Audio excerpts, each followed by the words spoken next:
Welcome, both of you. Hi, what's your name? Elisa. Hi, Elisa. With BACP, so we will begin. Once again, thank you for joining the City of Chicago BACP Small Business E-Expo. The keynote address will be a candid conversation between Chicago Business Affairs and Consumer Protection Commissioner Rosa Escarino and writer and entertainer Sandra Cisneros. There will be a question and answer opportunity at the end of the presentation for questions related directly to the keynote address. Please use the chat box to ask questions and send your questions to all panelists. We look forward to the engagement. And with that, welcome Commissioner and Sandra. Oh my God, yay! First of all, I am extremely honored and excited to welcome an amazing woman, a Chicagoan, and just somebody who you're going to get to learn a little bit more about. So just before we get started, I just want to do some quick notes. I want to give a big thank you to SCORE, Sister Bank, Acción, again, for supporting us and for providing our Expo attendees with a massive wealth of knowledge during this morning's webinars.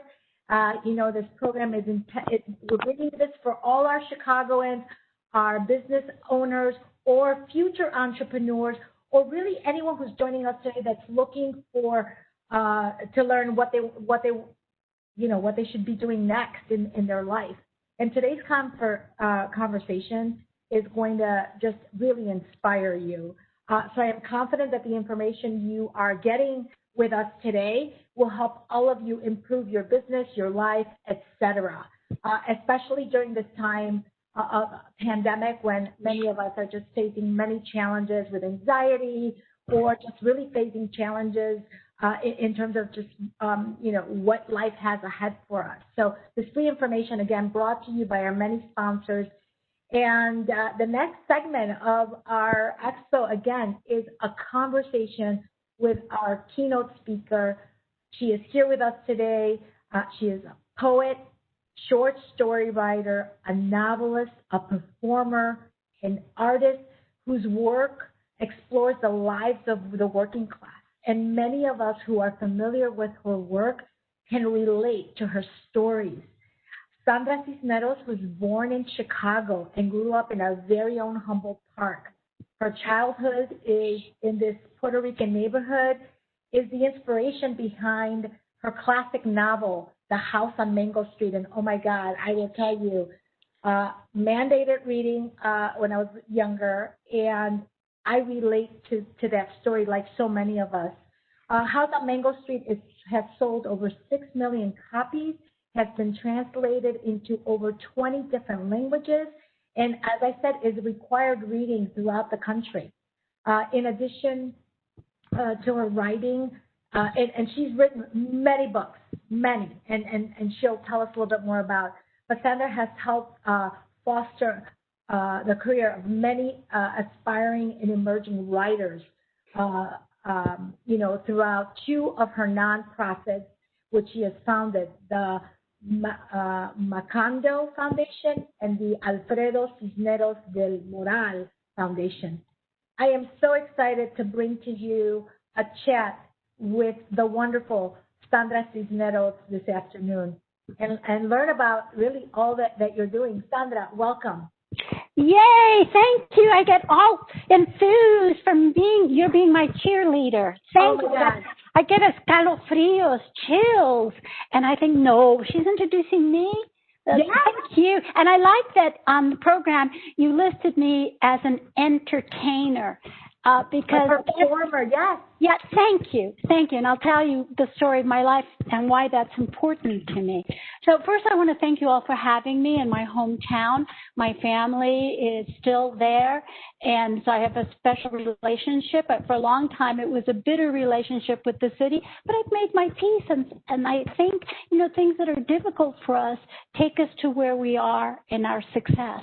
So you've just read all my awards, but I always remember all my failures. And those are pages and pages. But if I didn't have those failures, how would I arrive at the successes? No, so the failures are as important, maybe more important, to take us to our path. So I wrote some things down. I hope I'm going to keep within the minutes, a few minutes, so that we can have questions and answers. But I wanted to not meander, because I'm famous for telling a story within a story within a story, and then I get lost. Okay? But this is what we love about you, so don't worry. Yeah, but we want your energy. We want your stories. I love what you're saying about failure, because I think that it's so good to tell people it's okay. Yeah, you only hear you see my bio note and you think, oh my God, she's so smart. Whereas I see all my failures and think, oh my God, how did I get there? So I'm as astonished. I'm the most astonished of anyone when I read about myself, because I think about the places my life took me to. And I want to share some of those points. Now, I'm not a businesswoman. I'm the opposite of that. But my story as an artist, you can apply it and adapt it to your life as a business person. So I'm going to share my route and tell you what worked for me as a very intuitive person, and you can tap into that too. Okay? I hope. So here's where I begin. You know, I've always been an artist. Even before I knew I was an artist, even before I knew how to write. And this is nothing special, because I believe everyone is a born artist. You know, we are born with gifts, you know, just like having brown eyes or being left-handed. You know, it's in your DNA. Everybody's a born artist, but you have to work to develop these gifts. And, you know, like Picasso said, you know, all children draw. The mystery is, why do they stop? And that's a key thing. So I began as a kid who talked to trees, skies, sunsets, clouds, little animals, twigs, rocks, things of the spirit. But doesn't everybody? I think I'm not special. I think you probably did the same. But most kids outgrow this trait. I just stayed that way my whole life. Mm-hmm. I think artists are kids who never grow up and just keep playing. Playing is essential to creativity. You need to be able to play, to invent, to explore your imagination, and to find solutions to problems you aren't even aware that you have. For me, writing is walking towards the answer to a question I don't even know until I've reached the answer. It's kind of a breech baby. When I create, I'm walking towards the answer to a question I don't even know, and it's not until I reach the answer that I know the question. There are three things I need to create. I need to play, and I need to feel safe so I can play, and I need other artists who can inspire, encourage, and give me faith in myself. So even though I'm an adult now and I make a career of writing, in essence, I'm getting paid to play. I have to play when I'm writing and try all kinds of things to see what's working. A lot of times some of the things don't work, but when you're a little kid and the drawing doesn't work, you know, you just take another one. You keep going. And that's what it taught me. I don't cry, say what a horrible person I am. I just keep drawing. And then I need to feel safe so I can play. When you're a little kid, you know, your parents give you that safety. And when you get older, you learn to find the places that make you conducive to create. I lived with 9 people in a very noisy house. Where did my imagination thrive? The public library, where I had these wonderful angels called librarians that would say, shh, if anybody was noisy. And we didn't have that in my house with 6 boys all talking at the same time, and mother and father, radios, 3 televisions. You know, the house was just throbbing with noise. And so I needed to find safe places so I can play. As an adult, those places have been other cities. I had to leave Chicago. It was too scary for me. I'm a horrible driver. I was afraid of the Chicago rats. I was afraid of cockroaches. I was afraid of coming home in the dark in the crummy neighborhoods I could afford. So eventually, I had to leave Chicago. But Chicago gave me a lot of tools before I left. And now I live in San Miguel de Allende. Why? I still talk to trees. I still talk to clouds. I need big doses of sky, and I don't want to spend a lot of money to see the water or the sky or all those things that it costs a lot of money to be able to have in your life every day in a big city. And then the third thing is I need other artists who can inspire, encourage, and give me faith in myself. And I did that by creating a writing workshop, Macondo, my foundation. And for a time, that community was like my chosen family. I've since retired from working on the foundations and closed some, and now my communities, a lot of those writers I met, they're still my chosen family. Can you go back? I'm sorry, go ahead. No, I was going to say, Sandra, I think that what's so important about what you're saying is that as children, we don't have boundaries, right? And so when we grow up and we're older, I feel like we're just much more concerned, and everything becomes, we look at the problems versus just not caring. I think that free spirit and that sort of young mind, sometimes we forget that we need to pull on that. And so tell me, in terms of just, you've had such a wonderful, life of play, as you call it, of creativity, that maybe you didn't even realize that you were going through a journey, and through that journey, because maybe you were enjoying what you were doing, you got all this success as you went along. But the success came very late, Rosa. It came very, very late. When I was a kid, I was told I wasn't smart, I wasn't pretty, I didn't have any friends. And what did I dream of being?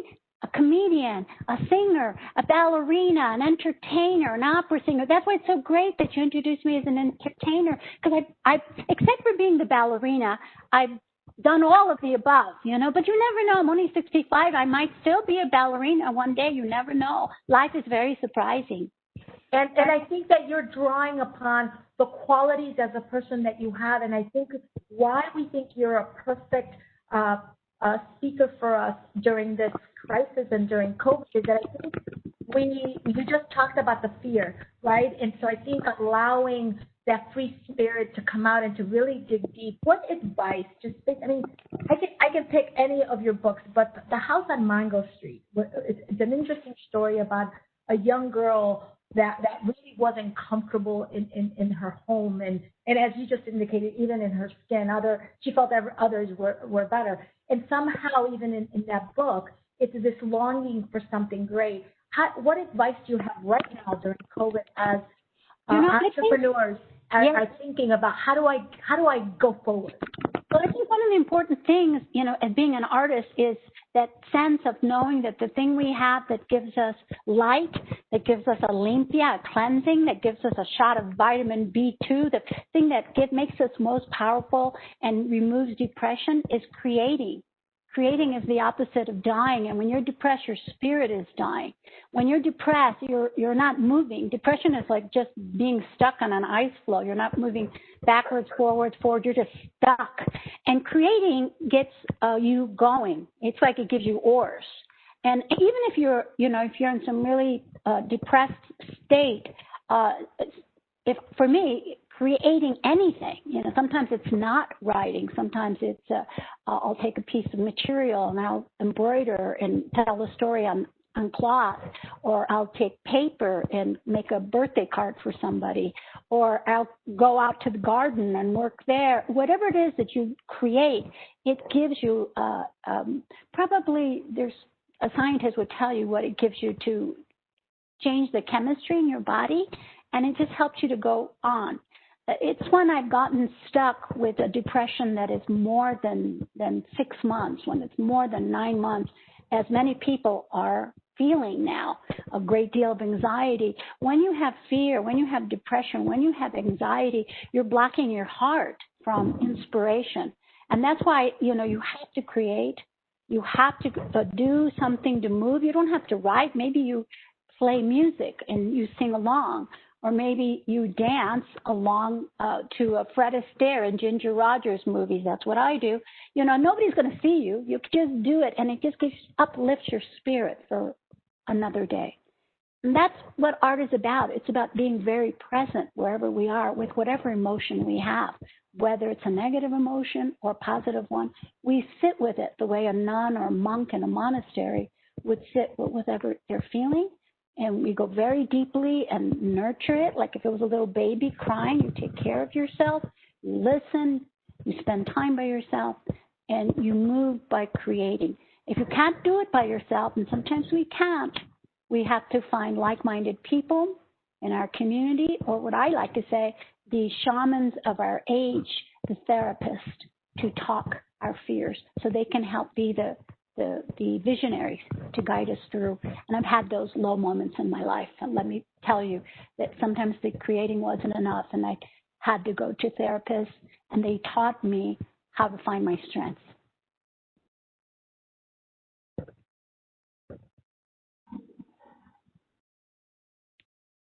Okay. Do you want me to keep going, or do you want to ask me questions? Commissioner, you are muted. So I'm sorry. Here I am talking by myself. Technology. But, you know, I think what we've just heard from you, Sandra, is that, and I love it because you're real and you're being honest about how to really dig deep and really find if there is an issue, how do we resolve it so we can get beyond and keep moving forward. And so earlier you said that your success came with time and came later. So talk about that transition from that concept and idea, whether you're writing the book or you're writing a poet or you're creating your nonprofit. How do you take that concept and then how do you evolve and transition? And maybe success to some people is different from others, but how do you take that seed and how do you grow it into something that is great, whether it makes money or not, but how do you feel good about that process? Yeah, one of the things I noticed is that the disasters of our life, what I call the exploding cigars, are really gifts. When we fail, then we learn something about ourselves. And you know, if you're willing to have tenacity, because you have to have tenacity to be a business person or an artist, you got to stick with it. Most people just give up. You have to have the tenacity to keep going. And for me, the moment that was like life-changing was when I was in graduate school. I was so, I had such low self-esteem that I thought, you know, how did I get here in this school with all these smart kids and I don't have the house or the money or, you know, I don't have anything, the trips to Rome. I don't have any of that. You know, I come from Humboldt Park. And so I felt myself diminish and become silent. Now, being silent is not so bad for being a human being because it allows you to listen and to watch. And that's an important part of for all of us, for our trajectory and growing. Because most of the time, if you notice, people are talking or doing, and they don't listen, especially now. So that was a great gift that the universe gave me, to be quiet and to watch. It didn't feel so great at the time, but now in retrospect, I see it. And there was this moment when we were all, everybody was talking except me, and we were reading books about houses. It was my first semester in graduate school at the University of Iowa. And I write about it in depth in the 25th anniversary edition of House, which I won't go into depth. You can read it. But just the short 25-word version is I realized that everybody in the class had something I didn't have. And that is, they could look at television or movies or newspapers or books or videos and see their house. They could see the story of their lives. And that was normal for them, but I had never seen my house in a story or film or a newspaper unless it was written as something terrible and ugly. It was never written with love. Mm-hmm. It was shocking, that moment, when I realized my class difference from anyone else in the classroom. My first feeling was, I got to quit this program. I'm going to quit school. I'm going back to Chicago and take that job teaching on Ashland Avenue at Wells. They had offered me a job. I should just go back and teach high school children. Why did I think I could be a writer? That's stupid. I'm not as smart. Look at these kids. They have great backgrounds. And I locked myself in my bed, and I only have one room that I rented, my little room with my bed with a hollow in the center, a lonely person's bed. I rolled in there for 3 days in depression. The depression is, the opposite side of depression is anger. And depression is not very productive because you don't move. But anger is fuel. So after I got done being sad, I thought, wait a second. If I quit school, what good is that? That's like shooting myself in the foot. What a stupid idea. Well, wait a second. Why have I never seen my story in the library or in all of my education? Here I am in graduate school. Why have I never seen my house written with love? And, you know, the little light bulb, boing.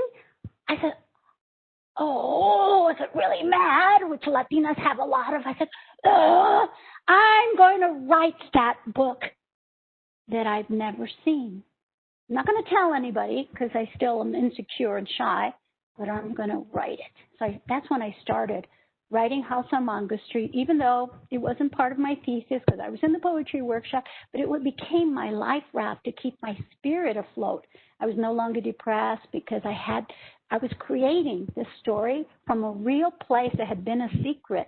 And I tell people, think about the things you wish you could forget, the things you're ashamed about, the things that are hard to think about. Go deeply into that place. Sit there and think about them deeply. And think about what you know that no one else in the business world knows. For me, it's like, what do I know that no other writer in that workshop knows? What about other Chicago writers? What do I know that Ana Castillo doesn't know? Okay, what do I know that no one in my family knows? What do I know that no one in my church knows? What do I know? And you could just keep going. That gender, my working class people, Humboldt Park, what things do I know that only I know? And then I started to write from there. What are the 10 times 10 times 10 things that I know that no one can tell me I'm wrong because I'm an expert on them, like it or not, especially the 10 things I wish I could forget. And from there, that's how House on Mongo Street was born. So it was born with rage, kind of a rant. Oh, show that. And then you start composting it over the years. I started working in the Pilsen neighborhood with high school dropouts. I started collecting their stories. I started peopling them in my neighborhood of Humboldt Park. And then I was planting, without knowing it, the seeds for a piece of art born from the heart. And I'm convinced that when we plant seeds with love, on behalf of those we love, with no personal agenda, I wasn't trying to become famous, I wasn't trying to get money. I did it con puro amor, and pure love is a power that parents know because they do so much for their children. Anything we create with love, on behalf of those we love, with no agenda for ourselves, no ego, siempre sale bonito. It always turns out well. And that, to me, is what House on Mongo Street taught me. I did the harvest while I was a teacher. Even when the book came out when I was 30, I thought 35, 38, 40, and now at 65, I'm still seeing the fruits of that labor as I work on House on Mongo Street, the opera, or consult with House on Mongo Street, the television show. Something that I created when I was most powerless as a high school teacher getting paid minimum wage, is now created a life for itself and has blessed me. And I believe that that's a law of the universe, working with love and working with generosity, working from our hearts and making decisions from the heart. And using this when you edit, but not when you create. And Sandra, I think something so powerful that you just said earlier as you were beginning this path of conversation is that you have so many ideas and you keep those all inside and you don't really bring them out. And certainly House on Mongo Street has been a labor of love in many years, but so many of us often have a wonderful idea, but that insecurity doesn't allow us to push out. Many of our entrepreneurs have been thinking about the one thing or two things, and then they're just not getting it out. I think what you just talked about is don't be afraid for failures, right? Take that risk and you, the anger. I love that. The anger. You got to get angry and you just got to jump in, right? Yeah. You need, just like a kid, you need to play, and creating is going to give you, your imagination is going to save your life to be doing acts of creation. You need to feel safe so you can play, and that may mean lowering your overhead. I had to move to Texas, and I paid $200 of rent for my apartments for years and years and years. Sometimes that was even too much, and I would quit, come back home and live in a guest bedroom and be the nanny for my brother or whatever it took. I'll house sit for you, because what does a writer want? A quiet space. I did all kinds of things. The way that women in the past would follow their career husbands, my husband was art, and he was very faithful, but he was mean. I stuck with him. I did all kinds of things. I moved just to keep art happy. And the third thing, just like when I was a kid, you need to have other people who can have the same playful spirit. You need your chosen family who can inspire and encourage you. And, even though I'm not good at numbers, I have my agent, And I feel safe because she looks after the things I'm not good at, numbers, and I can, on the other hand, do the things she's not good at, and that's words. And then I have my chosen family who are painters and folk art sellers and educators, and they understand me and keep me going when I'm in a funk. And if my funk is too deep, I go seek the shaman, the therapist, and I pour out my heart, and she helps guide me to mental health. You know, I like to say that we're the author of the telenovela of our lives. Yes. And just when the episodes are getting like, you see yourself and go, oh my God, what's going to happen to her now? Oh no, that's, you know, you got to hang on, because the dark nights of the soul have happened to me right before I've had the greatest rewards. And it's like if, you know, I keep thinking, man, I'm never going to be the kind of writer that Divine Providence is. So you got to hang in there. Tenacity is stronger than talent and creativity. And so, you know what, Sandra, one important thing that I would just want you to expand upon, home is a word, and home is wherever you make it, right? But you were a Chicagoan. You certainly transitioned to Texas, and now you live in Mexico. Talk about how your youth and growing up initially as a Chicagoan has shaped who you are. And how does having a home impact where you go and what you do? Well, I always say if I'd been born in Lubbock, Texas, I wouldn't be here, because, you know, Chicago gave me something that, you know, little towns in the U.S. could not have given me. They gave me world-class museums. They gave me concerts in Grant Park. They gave me wonderful libraries. You know, if I'd grown up here in Mexico, forget it, I'd be selling flowers in the market. I had opportunities given to me as a woman of color that I would not have had in other parts of the United States or in other parts of the world. So I'm very, very fortunate that I had a mother who was a frustrated artist and a father who was very snooty and thought he was better than anyone. He was from Mexico City. People in Mexico City tend to think like they are it. They're the center of the universe. So my father was Mexican, my mother Mexican-American. My father, without knowing it, taught us to love our culture. He taught us without teaching us. He just took us to Mexico because he was homesick. And we saw these great things. We saw pyramids. Hey, our ancestors made those pyramids. You know, we saw great food, beautiful technicolor skies, you know, the most beautiful beaches on the planet, you know, just great stuff. So, you know, that instilled in us a great pride in who we were. And my father always believed that we could do best. You got to have someone who loves you and believes in you. And sometimes in school they don't.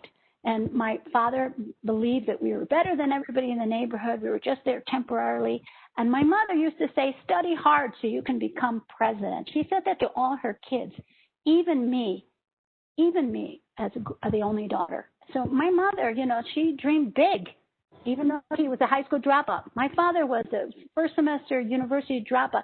They were sorry they didn't study, so they weren't going to make that mistake with their kids. I'm very lucky that I had that. And Chicago gave me, even though I was in Humboldt Park, crummy neighborhood with lots of violence, Chicago gave me a witness to the inequities of wealth and the city and the poor, city services to Chicago for the poor. And that made me like a fighter for the poor, because my mom was from the working class and she taught me to fight for the underdog. My father instilled in us pride in our heritage and our culture. So these two things are great to have as a little kid. And I thank my parents. I'm glad my ancestors immigrated to Chicago. I had a lot of free art when I was growing up, and free education, science and industry, historical society, arias that now I'm writing the opera with a composer of House on Mango Street, and I wouldn't be able to do that if it hadn't been for the free concerts in Grant Park. You know, you just talked about being a woman of color, and certainly we're celebrating Hispanic heritage. We certainly think that you are a model for celebrating culture.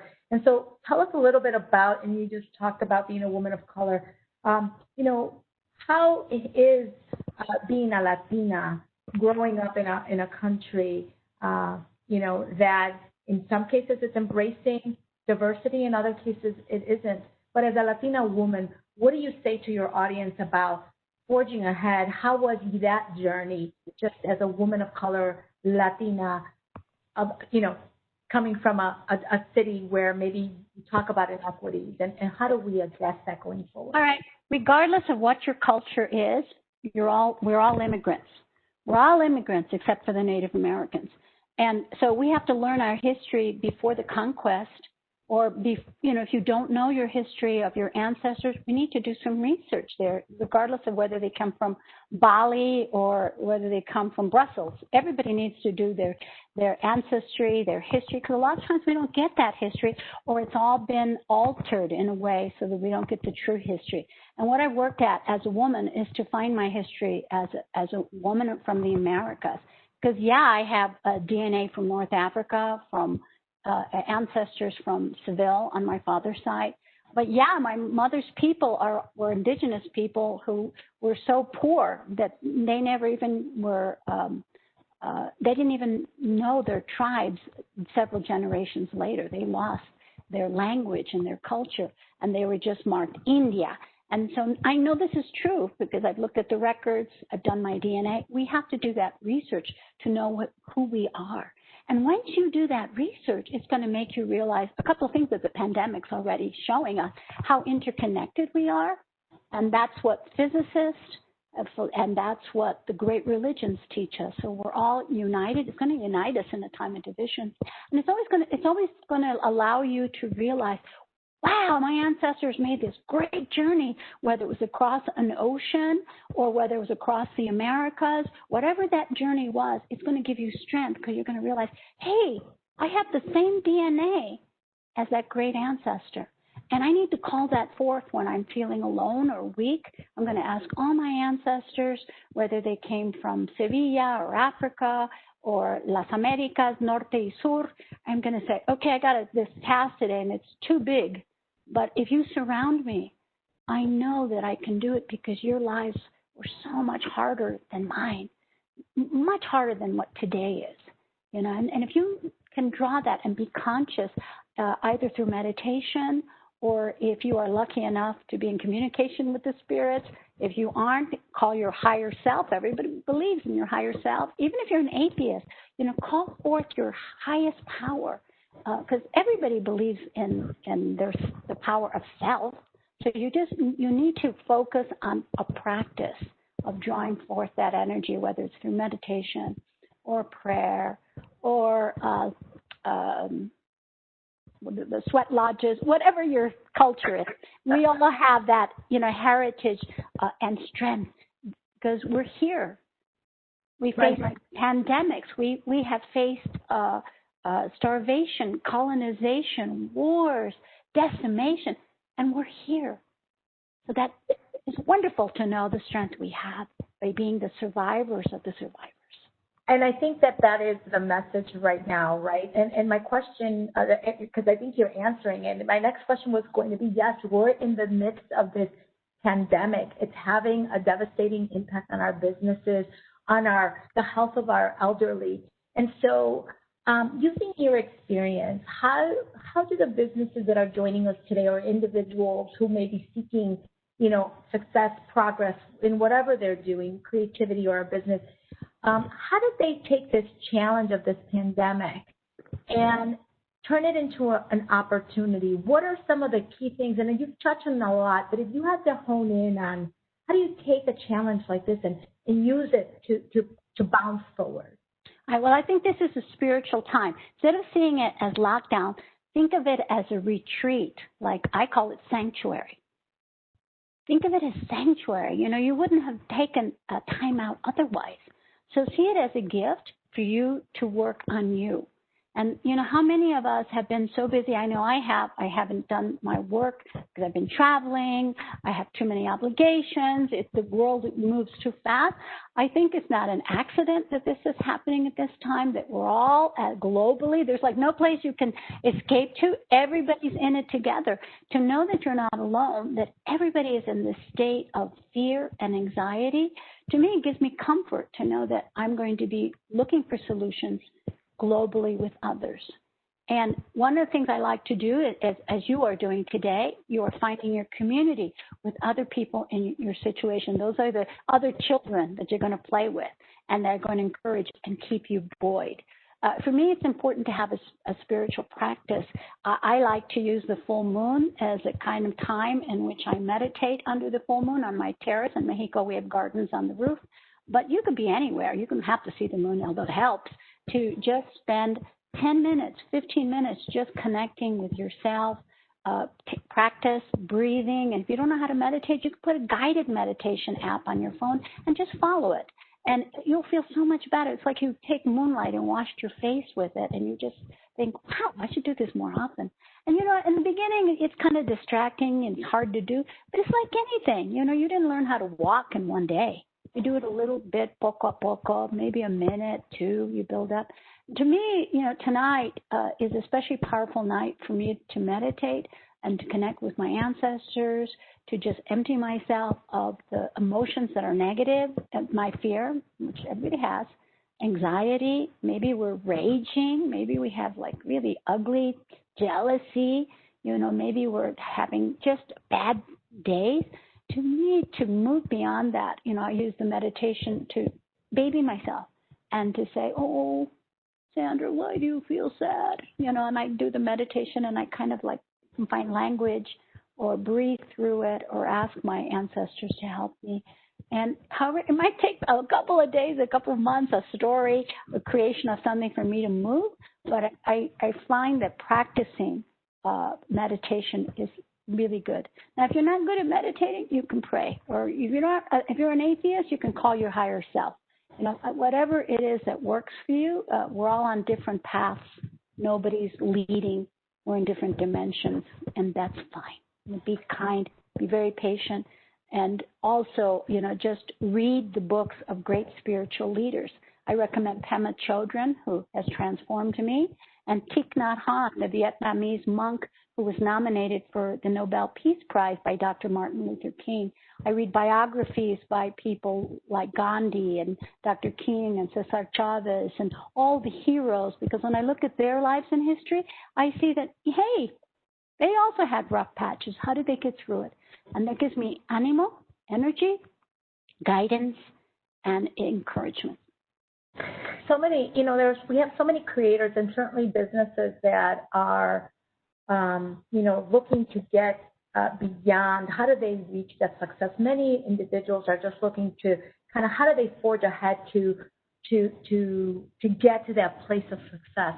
What suggestions do you have for, you know, entrepreneurs or others that are joining us today? You're on that journey, but what is it? Is success a destination? Is success a feeling? What is success, and how do they get there? How do they traverse that path? Okay, well, I'm not so good at defining success as money because I never tried to make money. I just tried to not be homeless. You know, my standards were just very low. I wanted to move out of my father's house because one of the things I learned about becoming a writer is, one, I needed to earn my own money. I didn't have to be rich. I just didn't have to be homeless.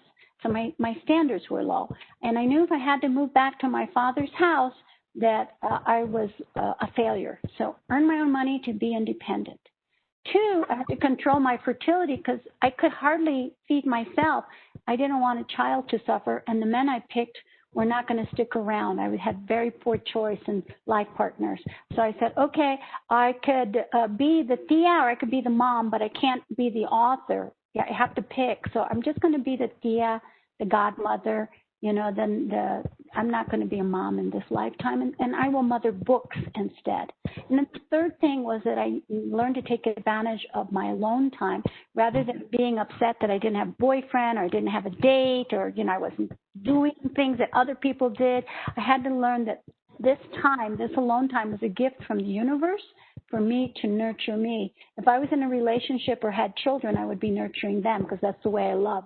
That's the only way I know how to love. So I had to be by myself so I could nurture me. So I see this time as a time of sanctuary, a gift for me to connect with other people in my situation, to find strength, to lower overhead, to do what it takes so I can keep creating. And for me, that means, you know, I have to stay home, and I'm happy to stay home and do the work every day so that my spirit keeps up. And on times when I'm a little lost, I check in with my ancestors. I have my practice of meditating. I light my candles. I'm just like my abuelita. I have the velas. There are a lot of Virgen de Guadalupe in my house. And that's crazy because I'm not even Catholic. But I believe in whatever spirit form can allow us to open our heart, do it. You know, whatever's going to allow you to sit still and concentrate and call forth your higher powers, do it. And, you know, Sandra, it's so interesting that you're talking about, you know, I asked you a question about reaching success, and you're talking about all these things that feed you as an individual. And that's success to me. I'm not dead, and I tried to die 3 times in my life, and here I am. So to me, success is that I earn my own money, and, you know, nobody tells me what to do. I write and produce books the way my mother produced babies, and I feel safe and happy in a space I've created that allows and nurtures creativity. That's success for me. The other things like money and fame, I didn't plan that, but I think it came to me because I was generous. I am generous. I share what I have with others, and because I work from a place of love, not from numbers. I work from love. My agent does the numbers. Yes. I work from love. And the more you give, the more you get. That's what I love. There's this generosity in the universe. The more you give to others, the more you get back. It may not be the way you expect, but it'll be better if it comes from your heart. So I got the grand prize. Like people, when they try to sell me lottery tickets here in Mexico, I say, ya gané. I already won. I stumbled on this just from letting my heart lead me. And of course, it's not just, I can't be just foolish with my heart. I do create from my heart. I edit from my head. I surround myself with the people that are good at representing me, like my agents, like my mom. She's like a gangster. She's like a geyser. She's great. And she believes in me. And meanwhile, I'm like, I don't know if this is any good. You got to have someone who believes in you and pushes you and does the business part like she does. And I do the creative part. And, mira nomás, look where I am. Who would have thought? Not my 6th grade teacher. Nobody would have believed it. And I'm the most surprised. And, Sandra, that's what I was just going to say. I love what you are saying because I think people are stuck on success being a thing and something that they need to grab. And what you're saying, you weren't even talking about success. You were talking about all the things that make you happy, and yet you're so successful. And you don't. I don't know how that happened. I really believe divine providence gave it to me because I give to others. And they give me success because they know I will share it. That the universe said, okay, let's give it to Sandra because she'll get half of it away. And, I do. And then everybody else flourishes. I open the door for other people. A lot of people open the door for me. And, I never feel like, oh, I can't share because she'll be better. Nobody can be better than you if you write from the things that make you different from anyone else. If you create from your 10 times 10, from what you know that no one else knows. You're the only you in the universe, so no one can imitate you. Right? And I love it. I absolutely love it. Sandra, you are so, I think the reason why you are the right person for this moment is that so many people are stuck. Yeah, that's what you have to open the channel in your heart, and you know what is stuck there? Fear, anxiety, negative emotion. You got to clear. You need a limpia, and the way you get that limpia is by meditating, creating, laughing, giving, and working from the heart. And, sometimes we can't get unstuck. Sometimes we really have all 4 tires in the mud. Get thee to a therapist. That person is on a sliding scale at this time. A lot of people are depressed. Look for a therapist. I know because I've done talks for centers in Chicago. They're doing the work that in other societies would have been the witches, the shamans. But now they're called nurses, therapists, psychiatrists. Go to them. If you've been depressed for a long time and you can't get unstuck with creating. And, I'm not ashamed to say I had a therapist for 10 years that I spoke to. And it really helped me to become a better human being. It made me more loving, and it made me be patient with the people around my life that I used to, blast out at. So it's good for the planet. Think about like the planet is all the people you come into contact with. Every single person you meet today or talk to on Zoom, or maybe it's someone who's selling flowers or selling cheese or whoever knocks on your door. Be kind and humane to them because everybody needs that right now. And the more you give, the more it'll help. Just like the COVID, love is contagious, and we need that right now. I really believe that this is a time which we have to have hope. Hope is going to take us to faith. Faith is going to take us to love, and love is going to heal us. So focus on the positive. I have one final question. I know we want to at least have a few minutes to answer questions. So let me ask you this. So thank you, because I think what you're saying is go to the light, follow the positivity, stay focused on yourself, be creative. And there's an opportunity to be reborn. I think this is the death cycle for an old you, and it's always painful to be born. Just think of it that way. You're in process of being reborn. But wait till you get out. It's going to be so great. So just think of this as a transition period and be kind and patient with yourself. So speaking of transition, Sandra, what's next? What's next? I am working right now, like daily, on the House on Mungo Street, the opera with Derek Vermel, who's the composer. I can't wait to see like a different kind of audience than we've ever seen in the opera houses. And, there's the kind of opera that speaks to all colors, all neighborhoods. It's just about, really finding a home in your heart.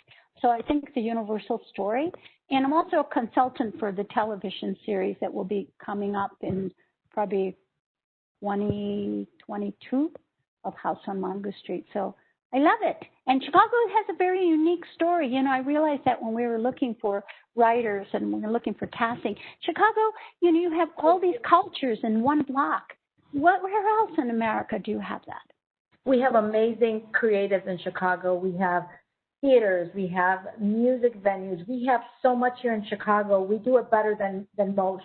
And we consider ourselves a world-class city because we have such diversity. People like yourself that have come out of here. Many artists have come from Chicago. So, Sandra, how do people find your work? What are the handles? What are the websites? Please share so others can go to. Yeah, if you have questions or you want to say something or you weren't clear or you're too shy to ask a question, I have a website, Sandra Cisneros, www.sandracisneros.com, or you can go to my Instagram, official Sandra Cisneros. Those are the only two ways.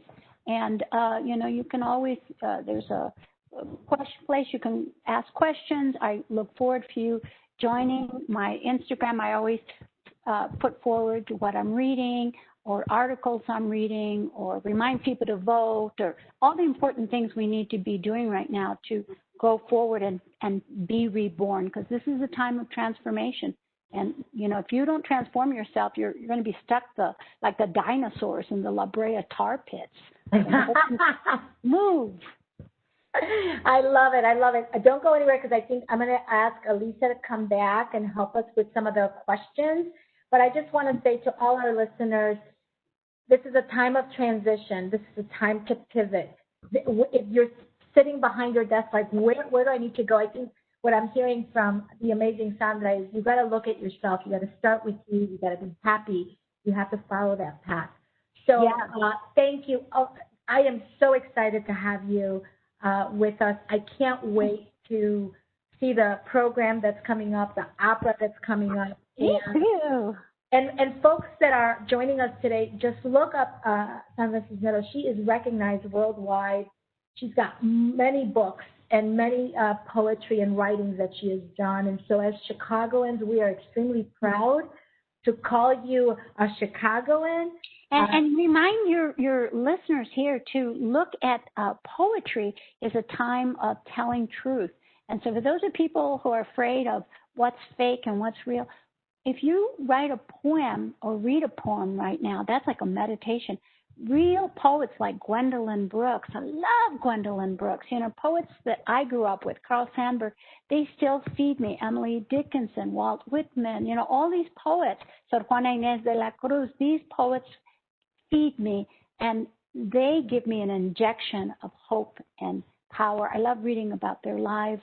I loved Gwendolyn Brooks. She's still my mentor and teacher even now in the spirit world. So remember poetry as being a great gift, a truth in a text that's going to help us in this time. Great. So, Elisa, any questions from the amazing Sandra Cisneros? Yeah, absolutely. Thank you so much to both of you for such a genuine, authentic conversation. It's truly inspirational. We've only had positive comments coming through. Sandra, you briefly touched on this, but any thoughts about the upcoming TV adaptation of The House on Mango Street? Are you involved in any way, consulting, producing? I'm the consultant because, you know, I don't need another career. I have so many things I'm doing right now. I like being the consultant to younger writers, and I hope that it's going to be a multiplicity of actors, because if you are from Chicago, you know that House on Mango Street is not one color neighborhood. It's people from Ukraine, people from Appalachia, people from Puerto Rico. Black people are in the story. If you know how to read it, migrant children from Texas are in that story. And, you know, it's very much a Chicago neighborhood. So I love the idea of creating a story that will have a reality of the America I know.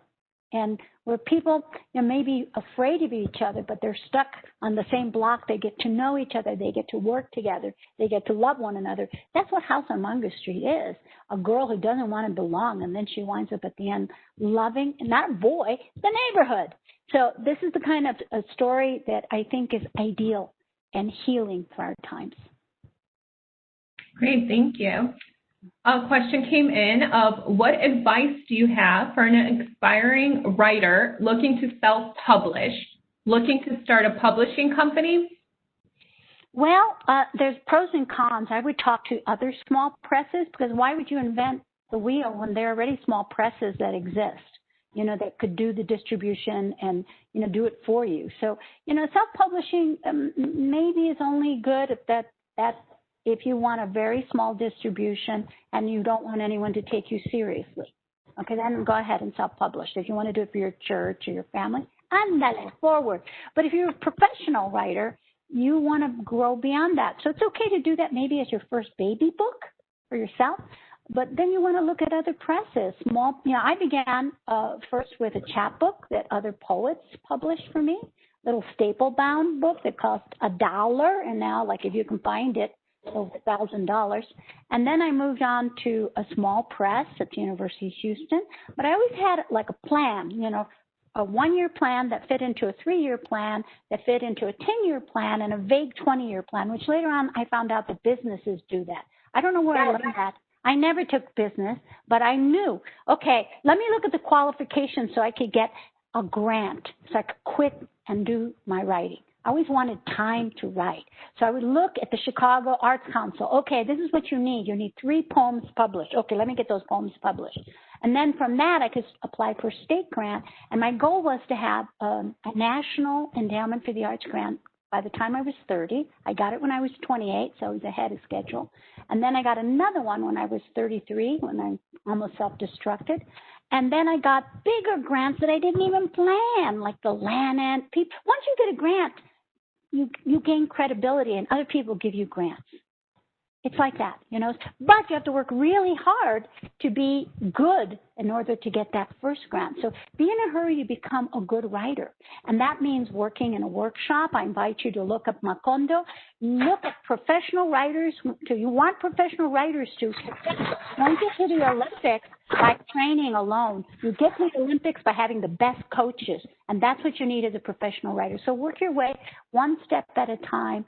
Maybe you self-publish, then you go to a small press, then you go to a workshop, then you go to another workshop, then you go to several workshops till you get an agent, and an agent wants to represent you because you are good. So be in a hurry to become a good writer. Great. Thank you. A question came in. What do you look for in an editor or publisher for your fiction, nonfiction, and poetry? Okay, my editors were other writers in the beginning, classmates that we did trades, or they did it as a favor for me. You know, we'd go to a coffee house on Lincoln Avenue, and I'd pass my poems, and I'd get her poems, and we would buy a cup of coffee and one pastry and sit there for 3 hours. That's what I did. Or sometimes I created a workshop in my house in Bugtown, and I would get writers from Lawndale and writers from, Uptown, and we would just all get together and share our work. So a lot of times those editors are non-paid, that are your fellow colleagues. And later on, when you get editors at big publishing houses, I don't do that. That's the work of my agent. I just have to be the best pitcher on the little league, so the scout sees me and says, "Who's that pitching?"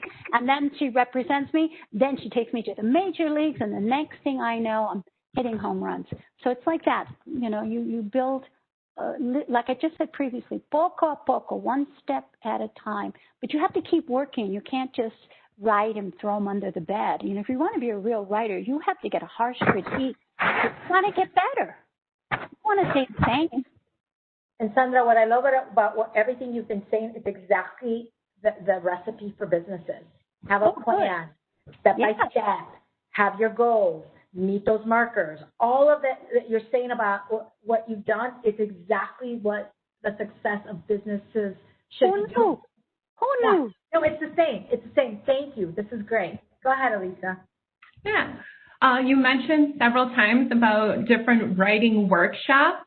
Are there any that you can suggest? And also, are there writing workshops in Mexico?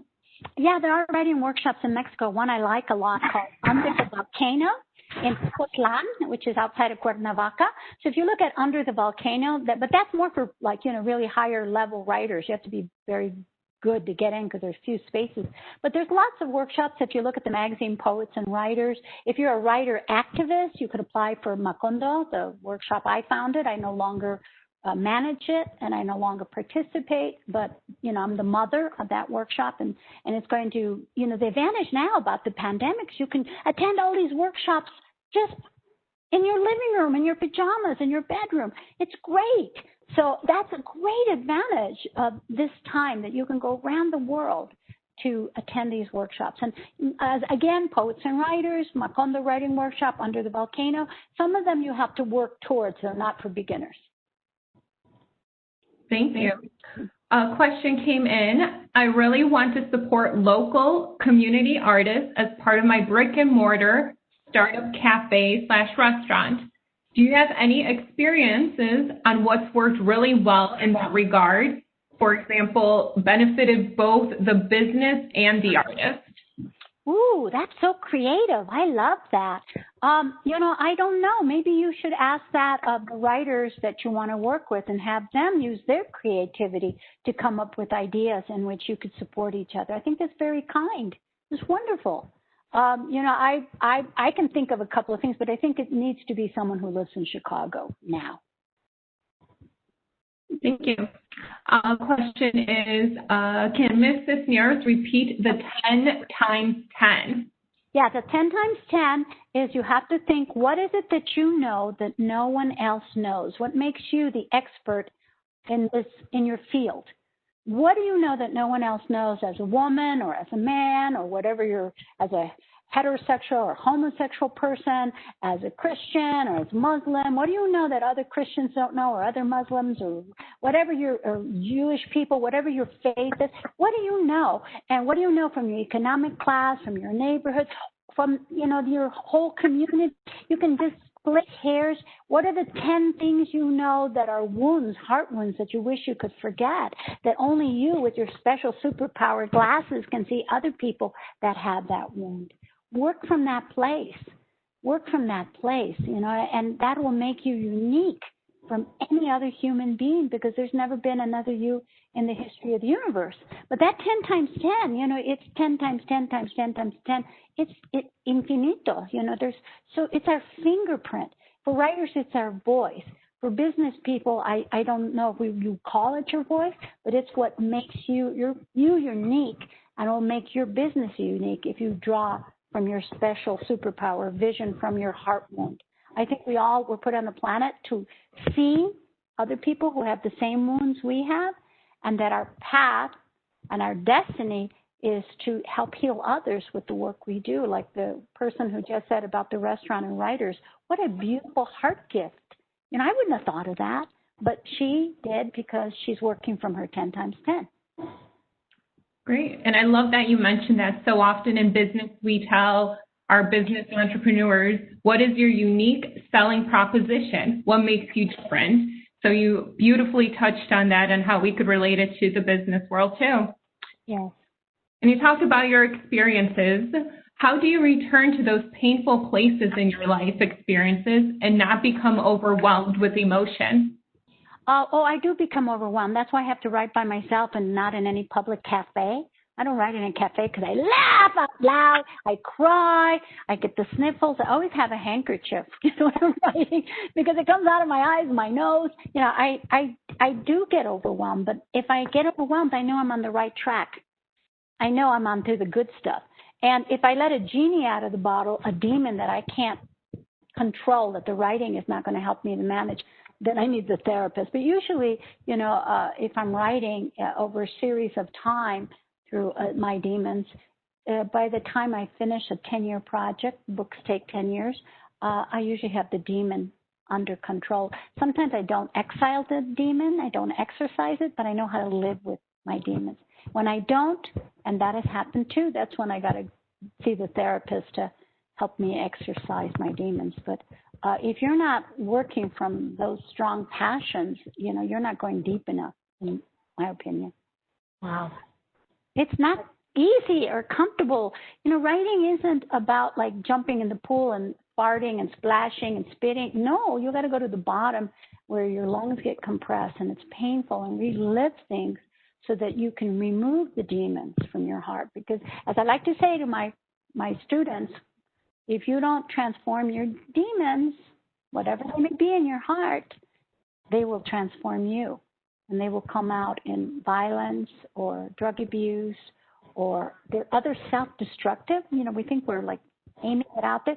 Like a lot of the vitriol that's coming out in America right now is people are walking with wounds and they don't know how to transform those wounds. And we have no leaders, no Gandhis, no Nelson Mandelas, no Cesar Chavez guiding people how to use that rage to transform it to right action. That's the sorrow I see. And social media hasn't helped because it allows people to be dragons and put more fuel and flames out there without realizing I'm allowed to say this, but let me first transform it and compost it till I see what the real wound is and what the real issue is here. A lot of times we aim it at the closest piñata, instead of looking closely inside ourselves. That's why I love writing. If I didn't have writing, I would have had a nervous breakdown. I would have been successful in committing suicide. I would be a horrible mother. It's a good thing I'm not a mom. I'd be a horrible human being. So I try. I'm not perfect, but the writing has saved me. Sandra, I think that, and Elisa, I don't know if we have time for more questions, but I will tell you this, that these last few things that you have said about going to the pool and going all the way to the bottom and really facing your demons. This is about getting to the core of whether you're a business person, those challenges and hard times. You need to get beyond those and you need to really look for the good and look to the kind of the goal that you're trying to and transform them. Yeah, go ahead. Transform them, I said, before they transform you. Yeah, absolutely. Elisa, you let me know. I think if we have a couple more minutes, that's great. We could probably do a couple more questions. Perfect. So, Sandra, you often say that you make your living by pen. So we have someone here who is making their living through a camera. They're asking, what advice do you have for a woman of color going into freelance photography? Wow. Well, I would talk to freelance photographers, but for me, when I began, it was very scary. I didn't think I could sustain it. I did 1 year, and then I would giggle when I saw my earnings at the end of the year when the tax returns would come. I go, wow, I paid all this with my pen. It was like unbelievable. So I always would 1 year to the next. I have a wide parachute though, and that's important for those of us who are freelancers to have a very wide parachute. I made sure I went to school so I could earn my living regardless what happened. I wasn't going to have to live under an overpass. I know I can speak 2 languages. I can type. I thought I was going to be a typist for somebody. I have a degree to teach every grade from second grade to university. I made sure that I was going to be marketable. And I think that's important for us to be humble. Sometimes we have to take jobs minimum wage. My first job was minimum wage, part-time, and I had to stay at home. And sometimes I moved back at home, or sometimes I moved back with relatives. We got to keep our eye on the prize and lower your overhead. I did that for a very, very long time. I never expected to make much money. And I think that living with friends, my chosen family, who also were living by following their hearts and didn't make much money either. But we had so much fun. We didn't need a lot of money. We could, take up the good china and eat Church's fried chicken and it would be positively elegant. So, we learned how to find joy and be mindful every single day and be very rich and live like, millionaires, even though we didn't have any money. And that is a beautiful place to end our lunchtime chat. Sandra, if you could just one more time say how people can reach you, yes. Your website and your social media. Yes, my website is www.sandracisneros.com, and my website is official Sandra Cisneros. Do not be fooled by imposters. Sandra, I just have to say that as a Latina on Hispanic Heritage Month, it's been a complete pleasure to have this opportunity with you. And for those people who are Latinos, remember, Hispanic Heritage Month is every day. We were here on this country, on this continent, before Europe knew the world was round. So every day is our day. Well, thank you so much. And I think your knowledge and your experience is really going to be inspirational. And thank you for giving us of your very valuable time. And again, thank you. And we're going to bug you again. So thank you so much. Thank you, Chicago. I miss Chicago hot dogs. You can take me to Chicago. I miss Italian lemonade. That's the thing. The food. So have a hot dog for me today. I gave you permission. Sandra, come on back to Chicago. I'm going to take you to all the wonderful restaurants that are here. Come on back. Okay. All right. Thank you. Elisa, it's all yours. Thank you again. Yep. Thank you again to both of you. It's been an absolute pleasure. And to all our attendees,